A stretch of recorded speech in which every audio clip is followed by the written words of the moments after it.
Hello friends. जैसा कि आप जानते हैं, आज भारत और इंग्लैंड के बीच में अंतिम और पांचवा मैच खेला गया, जहां पर भारत को करारी हार मिली है। 7 विकेटों से इंग्लैंड ने भारत को रौंदा है। और इस मैच को बिल्कुल इसका पूरा एनालिसिस करेंगे और जानेंगे कि कहां पे भारत से चूक हुई या कहां पे भारत इंडियन टीम की गलतियां हुई, जिसकी वजह से हम ये मैच जीता जिताया हुआ मैच हम हार गए। सबसे पहला जिसको मैं रीज़न मानूंगा वो है बीसीसीआई। बीसीसीआई ने बिल्कुल एक सेटल टीम को, बिल्कुल एक अच्छी सी टीम, फॉर्म टीम को, जो कि पिछले साल तक पूरे वर्ल्ड क्रिकेट में रूल कर रही थी, उसको उन्होंने बिल्कुल भी एकदम अलग कर दिया, अलग थलग कर दिया। और एक साल के अंदर अंदर 6 से 7 कैप्टन चेंज हुए हैं डिफरेंट डिफरेंट फॉर्मेट्स में, जो कि एक सेटल्ड कैप्टन को कभी आने ही नहीं दिया गया या बनाया ही नहीं गया। जैसा कि आप जानते हैं कि विराट कोहली जब कैप्टन बनने वाले थे, या जब एम एस धोनी कैप्टन थे इंडियन टीम के, तो विराट कोहली को ग्रूम किया जा रहा था। और उनको धीरे धीरे ग्रूम करते हुए पहले आपको टेस्ट मैचों की कैप्टनसी मिली, उसके बाद फिर धीरे से वनडे टीम की कैप्टनसी मिली, और उसके बाद उनको एक चैनल के फॉर्म पे कैप्टनसी मिली, और जिसकी वजह से इंडियन टीम एक सेटल वे में जा रही थी। लेकिन यहाँ पे आप देखेंगे कोई भी प्रोसेस ही नहीं बनाया गया कि हम कैप्टनशिप मटेरियल खोजें, आइडेंटिफाई करें और उसको ग्रूम करें। आप देखेंगे कि पिछले कई सालों से विराट कोहली के डिप्टी कैप्टन या डिप्टी वाइस कैप्टन जो थे वो अजिंक्य रहाणे थे, जो कि खुद फॉर्म से जूझ रहे थे, और बीसीसीआई उनको कैरी कर रही थी, उनको बार बार मौका दे रही थी कि वो फॉर्म में आए। लेकिन बिल्कुल भी ऐसा नहीं हुआ, और इसकी वजह से इंडियन टीम एक बिल्कुल भी सेटल ही नहीं हो पाई, और एक अच्छे कैप्टन को हम कभी ग्रूम ही नहीं कर पाए। अगर आपको कैप्टन चेंज भी करना था विराट कोहली की जगह पे, तो आप उनको धीरे धीरे आप स्टेप लेते कि हाँ, किसको बनाना है, किसको उनको अंडर में ग्रूम कराना है, या किसको उनको सिखाना है। बट यहाँ पे ऐसा कुछ भी नहीं हुआ, और बिल्कुल भी एकदम ट्रायल एंड टेस्टेड फॉर्मूला अपनाया गया कि इससे भी बना के देख लेते हैं, उसे भी बनाकर देख लेते हैं। और फिर at the end of the day Rohit Sharma पे उन्होंने बैंक किया, और जब रोहित शर्मा को कैप्टन बनाया गया, तो वो आपको जानते ही हैं कि वो मैक्सिमम टाइम 6 to 5 मंथ्स वो इंजर्ड ही रहते हैं। तो इंजरी की वजह से कभी वो ये टेस्ट मैच मिस कर जाते हैं, या इंजरी की वजह से कभी वो श्रृंखला मिस कर जाते हैं। तो एक सेटल फॉर्मेशन कभी नहीं बन पाता। और जब आप मेक शिफ्ट करते हैं, तो ना कि रोहित शर्मा को उनका रिप्लेसमेंट आपको ढूंढना पड़ता है, कैप्टनसी भी ढूंढनी पड़ती है, और उनकी जगह पे एक प्लेयर को भी लाना पड़ता है। अब जब वो प्लेयर को उन्होंने जब ओपनिंग स्लॉट पे रखा, तो आप देखोगे कि वहां पे प्रॉपर ओपनिंग स्लॉट नहीं थी हमारी, जिसकी वजह से हम एक गेम प्लान के तहत पे खेल सके। पहला तो मुझे रीजन जो लगा कि वो बीसीसीआई की कुछ गलतियों की वजह से, कुछ रणनीति की वजह से ये है, और टेस्ट सीरीज ये ड्रॉ पे आई। दूसरा रीजन जो मुझे लगता है कि यहाँ पे कोई गेम प्लान ही नहीं था इंडिया के पास। जैसा कि आप देखोगे इंग्लैंड ने इंडिया की कह खेल ली। उन्होंने कहा कि हम टॉस जीता उन्होंने, और ओवरकास्ट कंडीशन थी, टॉस जीता, और उसके बाद उन्होंने कहा कि हम चेस करेंगे। उनका थॉट प्रोसेस, माइंडसेट एकदम क्लियर था कि हमें किस चीज के ऊपर जाना है। जबकि इंडिया के ऊपर ऐसा कुछ भी नहीं था। मतलब जब आपको 132 रनों की लीड मिल चुकी है, उसके बाद आपको आपका जो गेम प्लान है वही नहीं समझ में आया कि आप कितना रन चाहते थे। आपने इंटरव्यू पे भी नहीं सुना होगा, या फिर राहुल द्रविड़ ने अभी कुछ देर पहले प्रेस कॉन्फ्रेंस की, वहां पे भी नहीं बताया कि उन्होंने टारगेट सोचा हुआ कितना था, कि वो किस टारगेट पे जाएंगे, वो किस टारगेट को हिट करेंगे, या वो कौन सा टारगेट लेंगे जिससे वो सोचते हैं कि इंडियन टीम जीत सकती है। आप जब देखोगे कि 132 रन का लीड है, और जब आपके पास ऑलरेडी थर्ड डे पे आप 257 260 रन की लीड है, 3 विकेट ही आपके डाउन हुए हैं, और उसके बाद आपको कोई गेम प्लान ही नहीं कि हमको किस तरह से जाना है। मैं मानता हूं कि पुजारा साहब की कमबैक थी, तो वो चलो वो अपने अपने अपने टीम में अपने प्लेस के लिए सेफ होने के लिए खेल रहे थे, या जो भी उनका रीजन होगा वो खेल रहे थे। बट आपको एक एंड से अगर पुजारा अगर रोक रहे हैं, तो आपको सामने वाले एंड से अटैकिंग क्रिकेट खेलनी है। इंग्लैंड को अगर इंग्लैंड में हराना है, तो आपको अटैकिंग क्रिकेट खेलनी होगी। मैंने किसी भी बैट्समैन को अप्रोच देखा ही नहीं कि वो किस टारगेट के ऊपर जा आ रहे। जो भी आ रहा है हौच पौच, या फिर जो भी आ रहा है हरी भरी में आ रहा है, शॉट्स खेल रहा है और आउट हो रहा है, और एक ही तरह के शॉट से वो आउट हो रहे हैं। कोई गेम प्लान नहीं, कोई अप्रोच नहीं, कोई कुछ भी उनका मुझे डिसीजन दिखा ही नहीं कि हाँ, वो किस डिसीजन के ऊपर जा रहे हैं या क्या हो रहा है। और एक आ करके वो बयान देते हैं आपके बैटिंग कंसल्टेंट साहब विक्रम राठौर की, proper execution of the shots. तो आपने उनको कुछ बताया ही नहीं कि कैसे खेलना है, आपको कौन सा रणनीति के साथ जाना है। एक तो इंग्लैंड के पास बॉलर शॉट थे, उनका कोई बॉलर नहीं था। बेन स्टोक्स फर्स्ट इनिंग में बिल्कुल भी बॉलिंग नहीं किया उन्होंने, और किया भी तो बहुत थोड़ा बहुत बॉलिंग किया। जैक लीच को आपने ऑलरेडी टीम मैच से ऑलमोस्ट आपने निकाल दिया था, सिर्फ एक ले देकर के उनके पास बॉलर था जेम्स एंडरसन। उनको आपको काउंटर अटैक करना था और बाकी उनको मैनूवर करना था, सिंगल डबल। जरूरी नहीं कि बाउंड्री से ही रन बनाने हैं आपको, आप सिंगल डबल करके भी आप एक टारगेट तक पहुंचते, एक अपने आप को एक स्टेबिलिटी लाते, सेफ जोन पे लाते। इंग्लैंड को आप बैटिंग से ही आउट कर देते कि हम इतने रन बना देंगे, हम 500 का 550 का टारगेट देख रहे हैं, हम 600 का टारगेट देख रहे हैं, हम इतने रन टारगेट कर रहे हैं कि इंग्लैंड बना ही नहीं सकता है। पहले आप अपने आप को तो सेव करो। आप एकदम इस रणनीति से आए कि हम 350 300 रन बन गए हैं, हम जीत जाएंगे। ये आप, और ये ऐसा नहीं है कि इंग्लैंड ने आपको पिछले सीरीज में ये करके भी दिखाया कि आप कितना भी टारगेट दो हम हिट करेंगे, हम रन पे लिए जाएंगे। तो अगर आप 600 का भी टारगेट देते, 500 का भी टारगेट देते, तो वो उसको जाते रन चेस करने, और जब रन करने चेस करने जाते तो वो आउट हो करके या अपने विकेट को दे करके आते, क्योंकि उनको इस हर हाल में ये मैच जीतनी थी ताकि सीरीज ड्रॉ हो सके। पर मुझे clear lack of approach, lack of execution और लैक ऑफ प्लानिंग साफ साफ दिख रही है, जिसकी वजह से ये इंडियन टीम ये मैच हारी है और ये सीरीज को हम 2-2 से बराबर करके आ रहे हैं, जो सीरीज हम इजीली 3-1 या 2-1 से जीत सकते थे। यहाँ पे मैं राहुल द्रविड़ साहब को भी थोड़ा बहुत मार्जिन उनको दूंगा, लेकिन हाँ, जो ये उनका फर्स्ट टूर तो नहीं था, उन्होंने इससे पहले साउथ अफ्रीका में भी टूर किया, वहां पे भी यही स्थिति थी इंडियन की, किसी भी टीम के पास कोई मतलब कोई एग्जीक्यूशन ही नहीं था या कोई प्लानिंग ही नहीं था कि हमें किस तरह से जाना है। एक तो आप लोगों ने पहले से ही क्लियर कट कर दिया था कि विराट कोहली हमारे कोच नहीं होंगे, विराट कोहली हमारे कैप्टन नहीं होंगे, और विराट कोहली हमको ड्रॉप करना है, विराट कोहली ऐसा खेल रहा है वैसा खेल रहा है, ऐसे ही मोरल डाउन कर रखा था। जब आप किसी को आप जंग में भेजते हैं तो आप अपने प्लेयर को, अपने कैप्टन को हौसला देते हैं कि हाँ आप जाइए, जो भी होगा देखा जाएगा। आप पहले से ही अनाउंस कर रखें कि ये सीरीज कोहली का आखिरी होगा, ये सीरीज इसका आखिरी होगा, ये सीरीज में अगर ये रहाने फ्लॉप होते हैं तो उनका आखिरी होगा, ये सीरीज में साउथ अफ्रीका सीरीज में अगर पुजारा अच्छा नहीं खेलते तो पुजारा बाहर होंगे। आप जब सिलेक्ट कर लिए हैं, उनको जाइए, उनको पूरा मौका दीजिए, और उसके बाद अगर वो आते हैं तब उनके ऊपर रिजल्ट दीजिए या उनके ऊपर जो भी आपको एक्शन लेना वो लीजिए।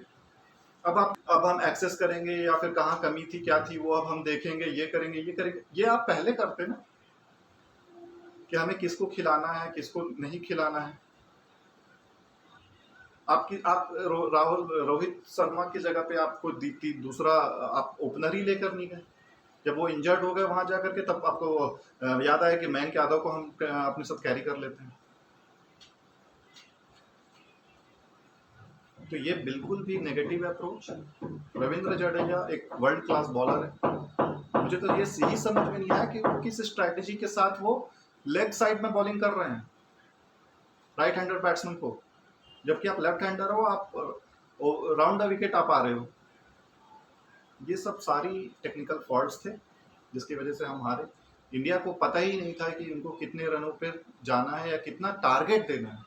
मैंने इतने सारे इंटरव्यूज देखे, इतने सारे मैंने लोगों के प्लेयर्स के इंटरेक्शन देखे या कोच के वो कॉन्फ्रेंस देखा, कहीं पे भी क्लियर नहीं था कि हम कितने टारगेट्स पे जाएंगे या हमको कितने टारगेट बनाना है ये मैच को जीतने के लिए। आपको लग रहा था कि कुछ भी दे दो, इंग्लैंड को हम ऑल आउट कर देंगे। एक इनिंग में आपने उनको बाइलक आपने आउट कर दिया, वो भी जो बेन स्टोक्स इतना तेजी से खेलने के चक्कर में, जबकि उसको 2 बार कैच छूटा, उसके बाद भी तीसरे बार में वो शॉट पे गया तो वो आउट हुआ। नहीं तो बेन स्टोक्स अगर रहता तो पहली इनिंग में भी आपको इतनी लीड नहीं मिलती। आपको तो खुशकिस्मत है कि आपने 98 पे 5 गिरने के बाद आप एक अच्छे टोटल पे पहुंचे।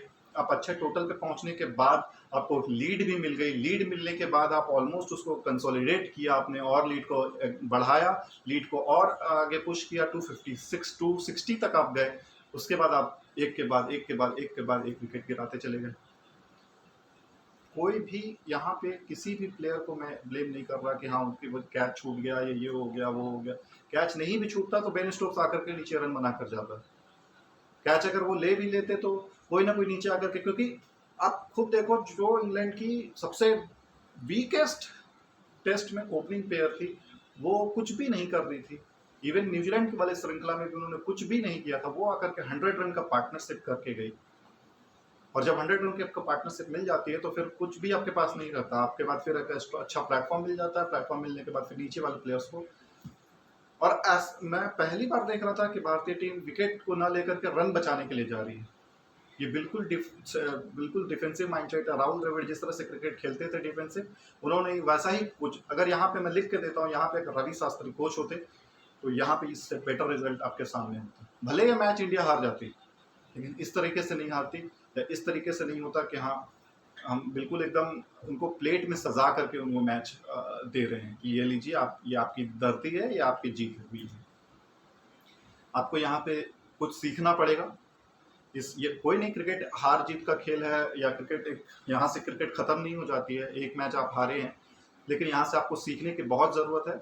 और अगर यहाँ से आपको सीखना है तो सबसे पहले आपको रोल्स एंड रिस्पॉन्सिबिलिटी देनी होगी प्लेयर्स को कि किस प्लेयर की क्या रोल्स एंड रिस्पॉन्सिबिलिटी है। अगर पुजारा साहब चौथे विकेट गिर जाते हैं तो आप श्रेयस अय्यर को भेज रहे हैं, उसको पता ही नहीं है, उनको बस ये पता है कि आपको शॉर्ट बॉल फेंके तो आप मार दो, शॉर्ट बॉल फेंके तो आप मार दो। कहाँ मार रहे हो, कैसे मार रहे हो, कोई उनका अप्रोच ही नहीं है। यहाँ पे मैं शुभमन गिल का भी मानूंगा। शुभमन गिल को मुझे प्लेयर बहुत अच्छे हैं, नो डाउट, बट मेरे को नहीं लगते कि वो ओपनर हैं नेचुरल। वो नीचे 3rd 4th 5th नंबर के बैट्समैन हैं। आप उनको उस जगह पे मौका देंगे, वो बहुत ही अच्छा परफॉर्म करके देंगे, बहुत ही अच्छा खेल कर देंगे। बट आपको यहाँ पे सीरियसली सोचना पड़ेगा कि किस प्लेयर को क्या रोल्स एंड रिस्पॉन्सिबिलिटी देनी है, किस प्लेयर को यहाँ पे आपको क्या देना है, क्या मौका मिलना चाहिए, कहाँ पे किसको यूटिलाइज करना है, ये आपको पता होना चाहिए।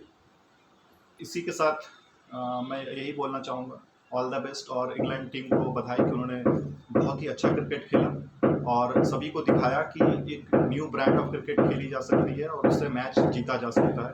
आप किसी भी पोजीशन पे हों, आप किसी भी जगह सिचुएशन पे हों, वहाँ से भी आप मैच को कभी भी निकाल सकते हैं। आपने ये देखा कि 3 दिन स्टार्टिंग के इंडियन क्रिकेट टीम ने डोमिनेट किया इस टेस्ट मैच को, और उसके बाद भी वो श्योर नहीं थे कि मैच जीतेंगे, लेकिन इंग्लैंड श्योर थी कि हमें कितने भी टारगेट मिलेगी या कुछ भी मिलेगा, हम वहाँ से उस मैच को निकाल कर ले आएंगे। ना तो उनके पास इंडिया जैसी टीम थी, ना ही उनके पास इंडिया जैसी सेटअप थी, ना बॉलर्स थे, ना बैट्समैन थे, बट फिर भी उन्होंने बहुत ही अच्छा तगड़ा क्रिकेट खेला और उनके क्रिकेट को सलाम है। उन्होंने बहुत ही पॉजिटिव इंटेंट के साथ मैच खेला। नो डाउट उनके कोच ब्रेंडन मैकुलम आया, उन्होंने पूरी टीम का मोरल बूस्ट किया है, कॉन्फिडेंस दिया है कि किस तरह से अप्रोच से आपको मैच खेलना है, मैच पे जाना है, जिनकी वजह से मुझे लगता है इंडियन टीम ने हारा है। कोई नहीं, हार जीत होती रहती है और किसी प्लेयर को ब्लेम नहीं करना चाहिए कि उसने कैच छोड़ दिया या उसकी वजह से हारे या ये हुआ वो हुआ। मुझे लगा बीसीसीआई की कुछ रणनीतियों की वजह से हम ये मैच हारे हैं और सीरीज ड्रॉ हुआ है, जिसमें से वन ऑफ देम की कैप्टन को हटाना था और नई नया टीम फॉर्म करना था, नया कैप्टन। लेकिन आपने कैप्टन बनाया भी तो मुझे नहीं लगता कि रोहित शर्मा को आप ठीक है वनडे T20 के लिए आपने बना दिया, लेकिन टेस्ट मैच के लिए आपको एक नया कप्तान की ओर देखना पड़ेगा। और मुझे लगता है कि आने वाले समय के लिए ऋषभ पंत अच्छे कप्तान साबित हो सकते हैं। एज उनकी काफ़ी कम है, लेकिन आप जब तक उनको रिस्पॉन्सिबिलिटी नहीं देंगे, क्लास एक बहुत ही पुराना सेइंग है कि क्लास का जो सबसे बदमाश बच्चा होता है ना, उसको आप क्लास मॉनिटर बना दीजिए या रिप्रेजेंटेटिव बना दीजिए, उस रिस्पॉन्सिबिलिटी आते ही वो भी धीरे धीरे सुधर जाता है। ये चीज़ मैंने विराट कोहली के साथ भी देखी, क्रिकेटर्स कैप्टन्स के साथ देखा कि जब वो स्टार्टिंग में आए थे तो बहुत ही अपना एक अलग स्वैग, अपना अलग एटीट्यूड कैरी करते थे, लेकिन कैप्टनसी बने मिले और फिर उन्होंने धीरे धीरे, महेंद्र सिंह धोनी को देख सकते हैं आप, जब वो स्टार्टिंग में आए थे तो वो बिल्कुल भी एकदम अनप्रोफेशनल लगते थे by looks and all, but उनको पता था, रिस्पॉन्सिबिलिटी मिली तो उनको पता चला कि मेरी जिम्मेदारियाँ क्या है, मेरे को कहाँ कैसा परफॉर्म करना है और कैसा खेलना है, और उन्होंने वो डिलीवर किया। तो कोई नहीं, विराट कोहली अब कैप्टन नहीं है तो उनको भी सजेशन है कि आप जैसा खेलते आए हो उसी तरह से आप खेलना शुरू करिए, क्योंकि इंडियन क्रिकेट को अभी भी आपको ज़रूरत है और आप अभी भी इंडियन क्रिकेट को 3 to 4 ईयर्स सर्व कर सकते हैं और आप इंडियन क्रिकेट को अभी भी एक नई जगह पे पहुंचा सकते हैं जहां पे कोई भी कल्पना नहीं कर सकता। तो इसी के साथ दोस्तों मैं आपसे विदा लूँगा, मिलता हूँ एक नए एपिसोड, एक नए क्रिकेट टॉक के ऊपर। और इंग्लैंड टीम को बहुत बहुत बधाई, उन्होंने बहुत ही अच्छा और बहुत ही पॉजिटिव क्रिकेट खेला। क्रिकेट ऑल अबाउट एटीट्यूड, आप किस एटीट्यूड के साथ खेल रहे हैं वो मैटर करता है। मैंने बहुत साल पहले मैं MS धोनी को की इंटरव्यू देख रहा था तो उन्होंने यही बात कही थी कि क्रिकेट एटीट्यूड का खेल है, कॉन्फिडेंट आप कितने हैं उस पर मैटर करता है। आपको लगता है 6 मारने वाली बॉल है, आप 6 मार दीजिए, वो 6 जाएगा, भले उस प्रोसेस में आप आउट हो गए वो अलग मैटर है, लेकिन आप थॉट प्रोसेस आप क्लियर है कि मुझे करना क्या है। अब इंडिया ने मेरे ख्याल से ऑलमोस्ट 80-85 ओवर्स के आसपास खेला। अगर वो 4 का रन रेट या 4 भी नहीं तो 3 साढ़े 3 का भी रन रेट लेकर चलते तो इजीली वो 300 क्रॉस करते और 300 क्रॉस करते तो विद दैट 430 450 का लीड होता और वो इजीली जीत सकते थे, लेकिन वो पूरा बॉक डाउन हो गया। मुझे अप्रोच ही समझ में, जब आप देख रहे हो कि इस पिच के ऊपर आप सर्वाइवल गेम नहीं खेल सकते, एक ना एक अच्छी बॉल आएगी और आपका एज लेगी और सीधा स्लिप में या फिर गली में या फिर आप वहां पे कैच हो जाओगे। इससे पहले आप आउट हो, इससे पहले आप रन इतने बना लो कि सामने वाली टीम दबाव में रहे, जिससे नया बैट्समैन भी आएगा तो अगली टीम अटैक नहीं कर पाएगी, क्योंकि रन आपको इतने पड़े हुए हैं कि भाई वो भी अगर बल्ले से शॉट निकालना शुरू कर दे तो अगली टीम को मौका ही नहीं मिलेगा कुछ करने का। तो इसी के साथ दोस्तों मैं आज का ये अपना क्रिकेट टॉक खत्म करता हूँ। उम्मीद करता हूँ आप सब लोग अच्छे होंगे। नमस्कार।